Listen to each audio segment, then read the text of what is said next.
Quelle joie de pouvoir participer de ce moment. Quelle joie dans les cieux. Je voulais vous inviter à lire avec moi le livre de Colossiens, chapitre 2, de verset 8 au verset 15. Dans ma version, c'est la Sommeur. Colossiens, chapitre 2, de verset 8 au verset 15.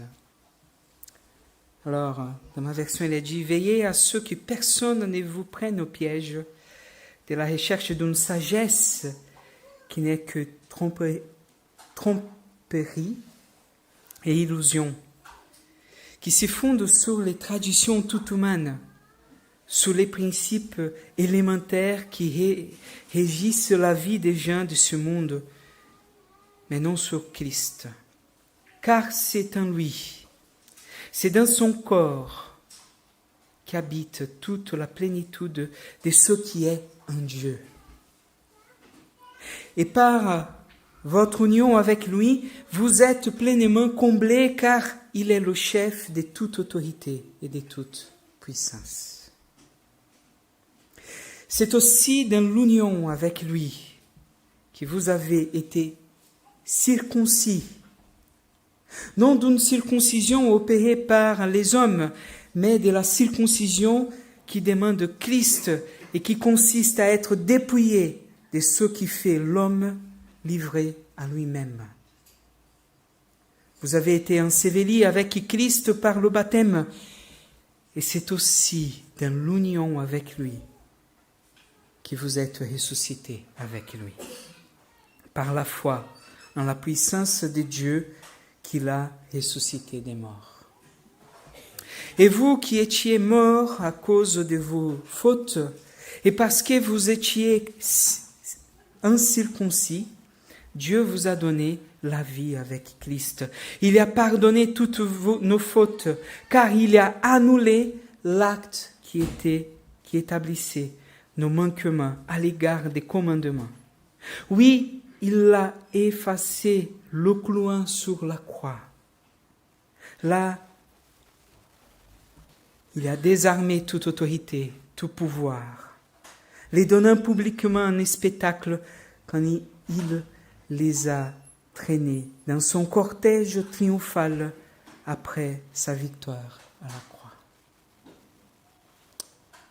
Prions. Notre Père céleste, nous te prions, nous te demandons de nous éclairer, de nous aider à comprendre cette parole, de nous aider à comprendre ce que tu veux pour nous ce matin. Nous te prions au nom de Jésus. Amen. Voilà un texte qui pour nous peut être intéressant, parfois difficile à comprendre, mais qui révèle toute la grâce et tout l'amour de Dieu pour chacun de nous. Mais je voulais commencer à vous raconter une histoire. Il était une fois un roi qui était un roi connu par deux principes très élémentaires et très importants. Le premier, c'était un homme juste.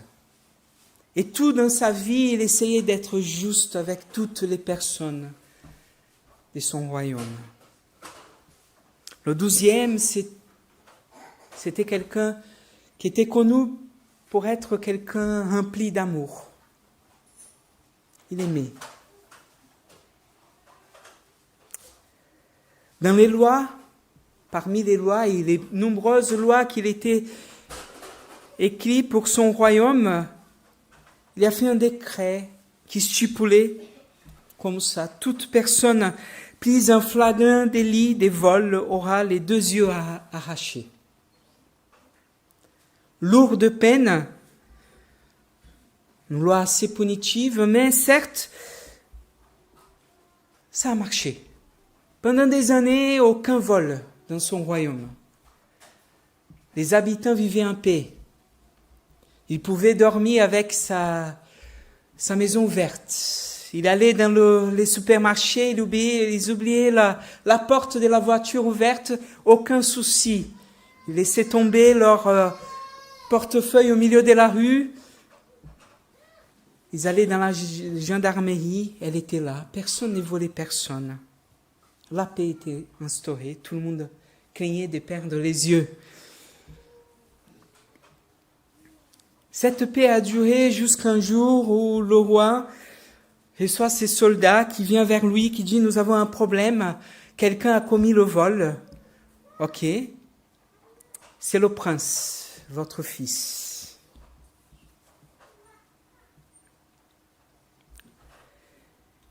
Que feriez-vous à la place de ces rois?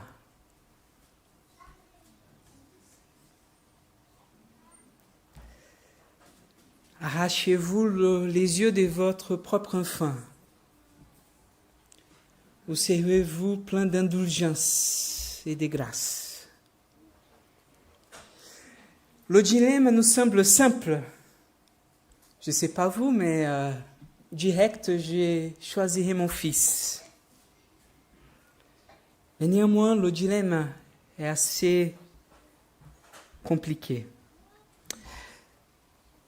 Étant un roi juste, il se doit d'appliquer la loi à tous, au risque de se corrompre et de perdre aux yeux de tout son peuple ces regards d'un roi juste. En tant que père aimant de son fils, impossible de lui faire du mal, de lui donner cette peine au risque de corrompre son amour. Aux yeux de son royaume, nous avons deux messages différents. S'il décide d'accomplir la loi, toutes les personnes auraient une crainte. Et certes, personne n'oserait commettre ces crimes. Il n'osait déjà pas, mais ça serait encore plus difficile. S'il n'a même pas eu pitié de son fils, comment il nous traiterait nous? De l'autre côté, s'il pardonnait son fils, alors le jugement viendrait aussi sévèrement. Si c'était le fils de n'importe qui, d'un simple esclave, d'un serviteur, aurait-il la même clémence? À cette occasion, le roi a convoqué toute sa cour et devant tous, il a dit « Comme roi, je ne peux pas me défiler de ma responsabilité, de mon décret. Je dois l'accomplir. Comme père, je ne peux pas nier le salut à mon fils, qui commet une erreur et qui se répand de ses actes. Ces deux yeux sont demandés par la loi, alors je prendrai sa place dans la punition. » Et il s'est fait arracher ses propres yeux. Cette histoire est en quelque part l'illustration de ce que nous venons de lire. Christ est mort à la croix et sur la croix, dans le verset 14, il nous dit « Car il a annulé l'acte qui établissait nos manquements à l'égard des commandements. Oui, il a effacé le clouin sur la croix. » L'histoire du Christ, de la croix du Christ, de sa mort et de sa résurrection, nous raconte l'histoire d'un roi qui prend notre place. Oui, parce que la parole nous dit, en Jean chapitre 1er, que Jésus était Dieu, Père, Fils et Saint-Esprit, une unité parfaite. Trois personnes, mais qui cohabitent. Dieu se donne lui-même à notre place. Il prend notre condamnation sur lui. Voilà l'amour d'un père vers son fils. Le message de l'Évangile, il est là pour nous dire que certes, personne n'est parfaite. Vous êtes d'accord avec moi? Si nous trouvons quelqu'un parfait, il faut, mettre dans une boule pour qu'il ne soit pas contaminé pour nous. En tout cas, je ne le ferai pas venir dans cette église. Parce que juste ma présence allait le contaminer. Il n'y a personne qui soit parfaite. Nous tous, nous commettons des erreurs. Paul va nous dire que tous ont péché et tous ont besoin de la grâce de Dieu. Et si tous ont péché, Paul va dire aussi, le salaire du péché, c'est la mort. Si tous ont péché, tous méritent la mort, indépendamment du péché commis. Ce texte, l'Évangile, nous révèle un Dieu d'amour, mais ainsi un Dieu de justice. Dieu ne pouvait pas simplement effacer la loi. Il ne pouvait pas simplement dire « Ah non, oublions tout ça et soyons pays amour », parce qu'il est un Dieu juste. Mais en tant que Dieu juste, le salaire du péché, c'est la mort. Ce texte de Colossiens, il va nous parler certaines choses qui sont importantes pour nous, pour Flavie, pour chacun de nous. D'abord, Paul va orienter les chrétiens à ne pas se fier à la sagesse du monde. Parce que dans la sagesse du monde, on va toujours chercher un chemin pour échapper à ces dilemmes. Dans la sagesse du monde, on va toujours essayer de faire une petite magouille.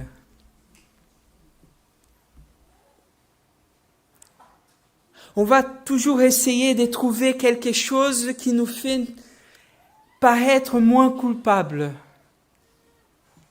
On va toujours essayer de relever un peu les choses. C'est pas grave, pas de souci. Et cette espèce de permissivité, je ne sais pas si c'est le bon mot, cette espèce de lassitude, où on laisse tout, on permet tout, fait un peu partie de notre société aujourd'hui. Il s'agit de voir tous les efforts que nous faisons pour sauver le monde. Toutes les règles sur l'écologie qui sont votées, qui sont prises. On va faire les efforts. Mais ce n'est pas grave. On achète de l'autre le droit de pouvoir faire un tout petit virgule. Oui, on fait notre recyclage comme nous devons, mais ce n'est pas grave si on met juste un côté.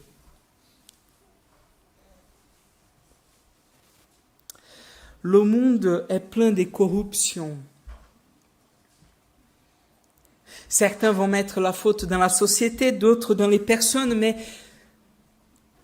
vous êtes d'accord avec moi, c'est nous qui sommes la société. Et ça ne commence pas par les politiciens, ça commence pour chacun de nous. Dans notre façon de vivre. Il est écrit 20 comme limitation, on marche à 30. C'est pas grave, on fait quand même attention. Cette parole nous dit, ne cherchons pas la sagesse du monde. Parce que la sagesse du monde va à l'encontre de la sagesse de Dieu et de ce qui est révélé en Jésus-Christ. Première leçon à faire. Remettons-nous toujours en question. Non pas par nous-mêmes, mais par ce qui est révélé en Jésus-Christ. Paul, il va même plus loin. C'est Jésus l'accomplissement plein de la loi. C'est lui qui nous montre, qui nous révèle. C'est pour ça qu'il y a un des principes protestants, c'est qu'en Christ, nous avons la clé d'interprétation pour toute la parole. C'est lui qui nous révèle pleinement qui est Dieu. Deuxième chose qu'il va nous dire ici, que je voulais parler ce matin, c'est que dans cette plénitude qui est révélée en Jésus-Christ, il va nous parler des circoncisions. Mot difficile. La circoncision parle de l'alliance qui a été faite entre Dieu et Abraham et sa descendance. Alliance qui était faite par une petite coupure dans l'orgue, la génitale masculine, je ne sais pas comment on peut dire, j'essaie d'être un peu poli, un coupe, le pénis, voilà, tout est dit. Dans cette circoncision, il y a une alliance qui est faite. Une alliance d'appartenance entre Dieu et l'homme. Là, ce que Paul est en train de dire, c'est que nous n'appartenons pas à cette alliance-là. Mais que ce n'est pas grave. Parce que Christ a une nouvelle alliance, a une nouvelle circoncision. Et cette nouvelle circoncision est dans ce qu'il a fait à la croix. Cette nouvelle circoncision, il passe à la fois par ces sacrifices de Christ, mais à la fois par la foi. Mais cette foi qu'il nous demande, que Christ nous demande, n'est pas une foi sans conséquence. Il ne s'agit pas seulement de dire « Ah oui, je crois comme je crois dans le Père Noël » ou comme je crois dans quelque chose d'éphémère. La foi, et je trouve ça très intéressant, c'est le fait d'aller jusqu'au bout. La foi qu'il nous parle ici, c'est une foi qui agisse, qui transforme, qui nous met en mouvement. La foi et le croire qu'il parle ici, c'est quelque chose qui nous mouille, littéralement, dans laquelle on ne peut pas s'y défiler.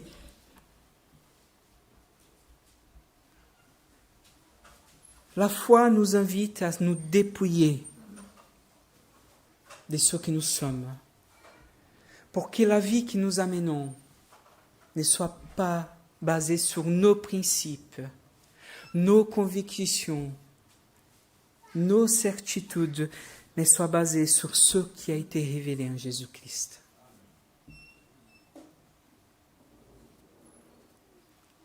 Nous croyons en Jésus comme nous nous remettons en question. La foi ici, c'est pas la foi qui va pointer le doigt vers mon prochain, qui va lui dire ses erreurs. Vous regardez la paille dans l'œil de votre frère. Vous oubliez le tronc qui est dans votre. La foi en Jésus-Christ nous amène à vivre autrement, à chercher une nouvelle vie, à chercher à vivre autrement, non pas parce que si je vis autrement, je vais être sauvé. Flavie, tu n'as plus besoin de faire rien pour être sauvé. C'est Christ qui nous sauve. Amen. C'est Christ. C'est Christ qui a fait le sacrifice parfait et une fois pour toutes. Mais Paul nous pose la question, alors qu'est-ce que nous faisons? On va continuer à vivre comme nous vivions avant? Non, parce que ma foi m'amène à me dépouiller de ce que je suis.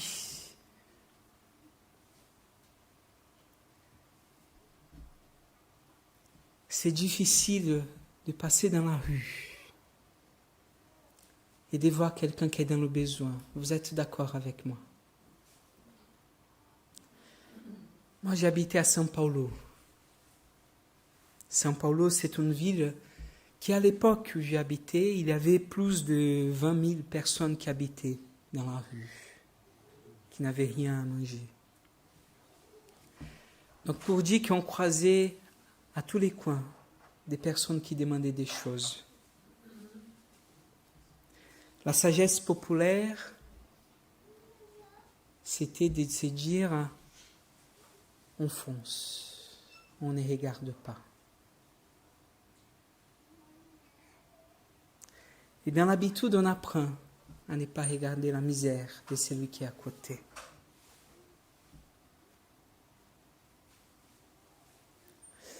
Dans notre vie, parfois nous vivons dans cette même façon. Nous savons que nous avons des erreurs. Nous avons que parfois dans notre cœur, il y a des choses qui ne vont pas, qu'il y a une paix qui nous manque, qu'il y a des sens qui nous manquent, qu'il y a quelque chose qui ne va pas, mais on se dit on fonce. Ne regardons pas la misère, continuons, parce qu'il faut vivre.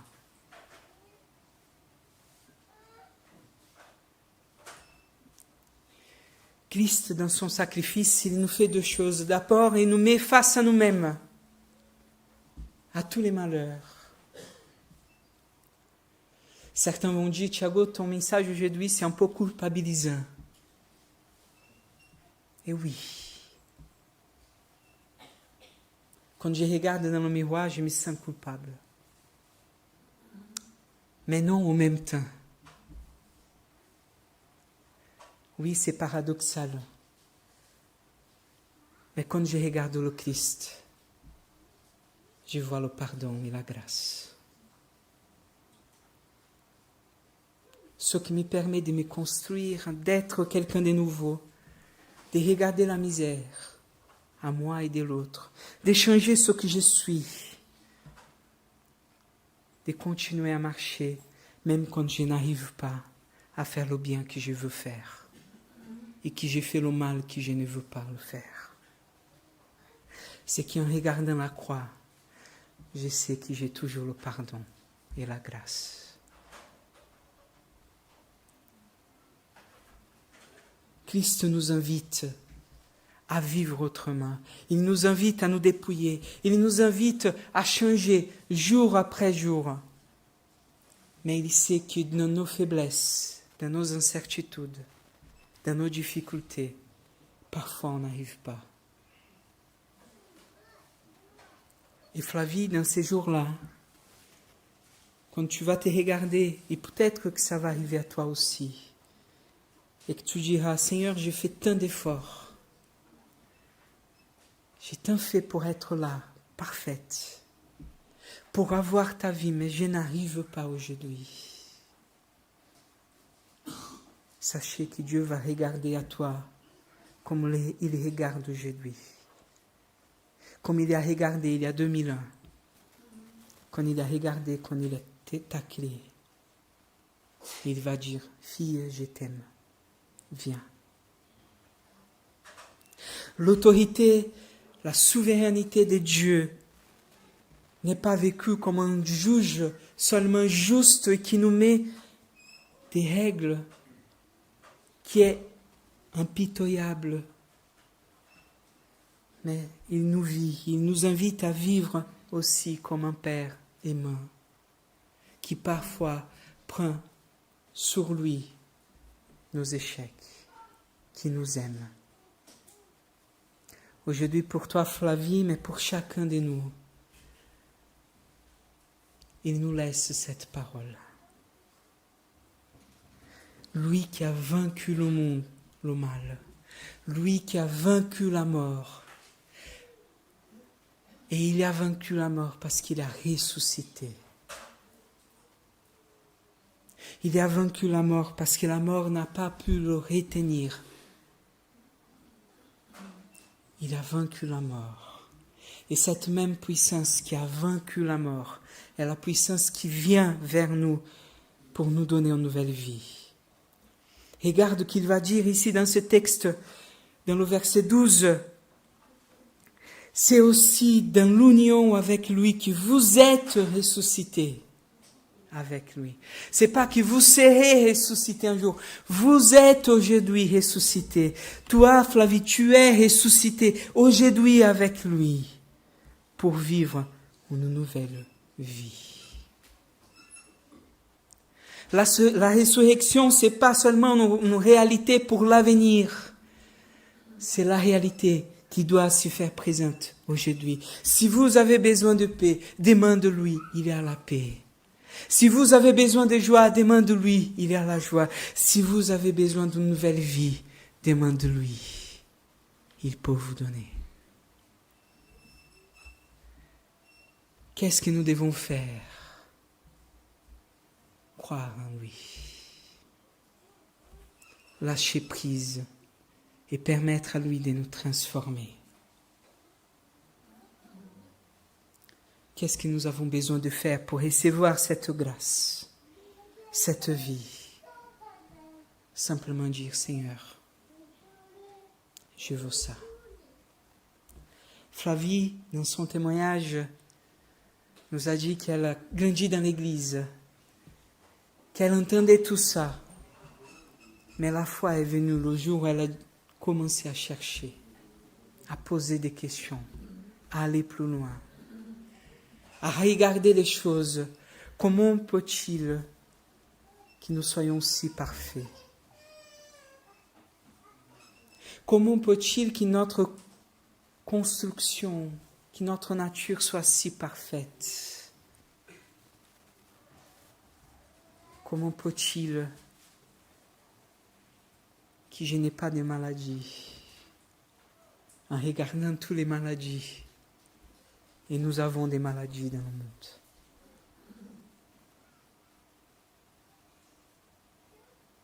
Comment je peux être sauvé? Comment je peux recevoir la grâce? Comment je peux avoir un sens et une plénitude dans ma vie? La réponse, elle est là. Christ a vaincu la mort. Christ nous donne une nouvelle vie. Christ nous restaure, nous pardonne. C'est lui la vie. Je vous invite à prier.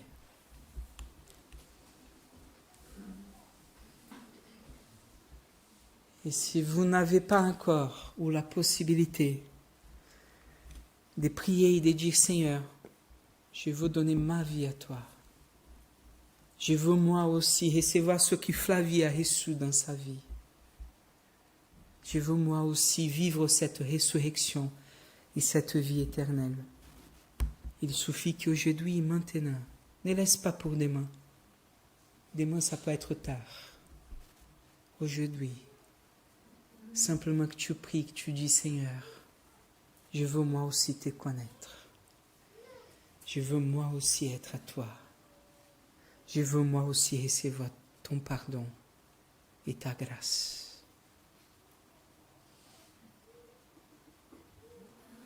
Notre Père Céleste, au nom de Jésus, c'est en ton nom que nous prions. Ta parole nous dit que sous le nom de Jésus, toute autorité a été donnée. Sous le nom de Jésus, nous sommes, nous aussi, dans cette autorité, sous cette autorité. Et là, Seigneur, je ne sais pas comme chacun et chacune est entré là ce matin, mais ce que je sais, c'est que comme un roi juste et aimant, tu as pris notre place. Comme un roi juste et aimant, tu veux donner à nous aussi ce matin ton amour et ta grâce. Et pour cela, Seigneur, tu nous demandes simplement d'ouvrir notre vie, de lâcher prise et de nous permettre d'être transformés par ton amour, par ton esprit, par ta grâce. Nous te prions, Seigneur, viens nous changer. Viens, Seigneur, remplis notre vie. Viens, Père. Sois loué, Seigneur. Aide-nous dans notre faiblesse. Aide-nous dans nos incertitudes. Aide-nous, Seigneur, parce que nous avons besoin de toi. Nous te prions au nom de Jésus. Amen.